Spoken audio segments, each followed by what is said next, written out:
पिछले 2 दशक में ये बात हर मुल्क मान चुका है कि पाकिस्तान और चीन जैसे मुल्क दुनिया के लिए नासूर हैं।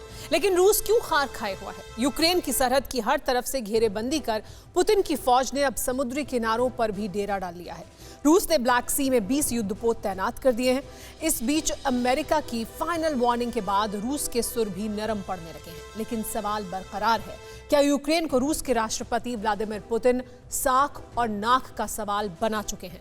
यूरोप के पूर्वी कोने के बारूदी मंजर का हर अपडेट सामने रखती है स्पेशल रिपोर्ट। देखिए।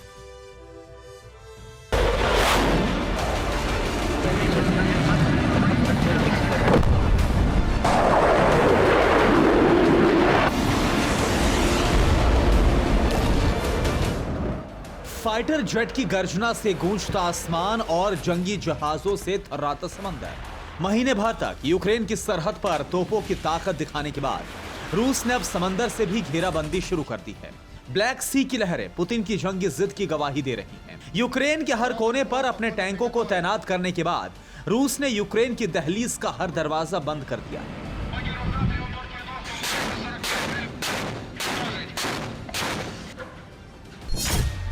रूस ने ब्लैक सी में अपने 20 वॉरशिप तैनात कर दिए हैं। 20 युद्धपोतों में रूस ने होवित्जर तोपें और बख्तरबंद गाड़ियां भी भेजी हैं। 3 दिन से रूस के 20 युद्धपोत लगातार बारूद बरसा रहे हैं।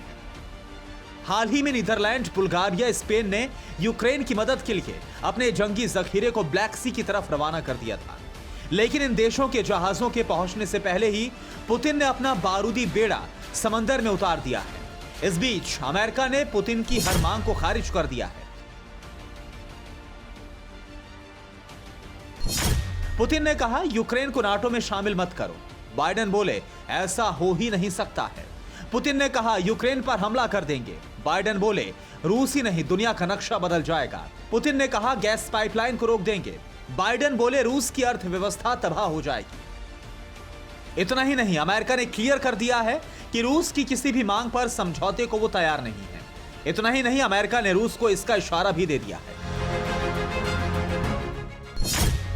अमेरिकी राष्ट्रपति जो बाइडेन ने रूस के 27 डिप्लोमेट्स को देश छोड़ने का आदेश दिया है। इन राजनयिकों को 30 जनवरी तक अपने परिवार के साथ अमेरिका छोड़ना होगा।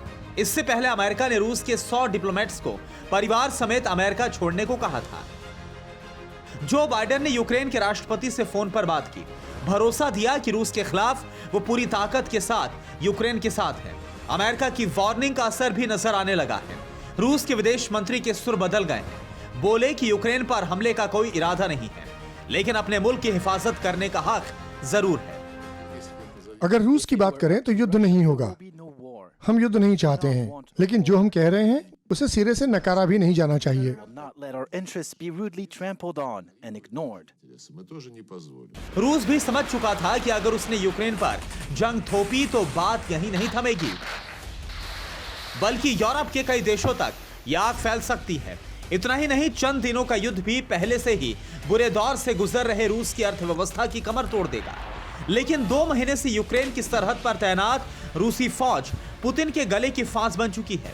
कदम पीछे हटाते हैं तो दुनिया धमकीबाज का तमगा दे देगी, और अगर हमला करते हैं तो महायुद्ध का गुनहगार बनना तय है। इसलिए हर दिन रूस की फौज जमीन से लेकर समंदर तक ताकत दिखा रही है। कोरोना धर्म नहीं देखता, जात नहीं देखता, अमीर गरीब ऊंच नीच नहीं देखता। कोरोना सिर्फ मौका देखता है, लेकिन आप उसे मौका मत दीजिए। बस इतना कीजिए, जब कभी दफ्तर से, बाजार से घर लौटिए तो इतना ख्याल जरूर रखिए, कहीं आपके साथ कोरोना आपके घर तो नहीं जा रहा। भूलिए मत, कोरोना अभी जिंदा है।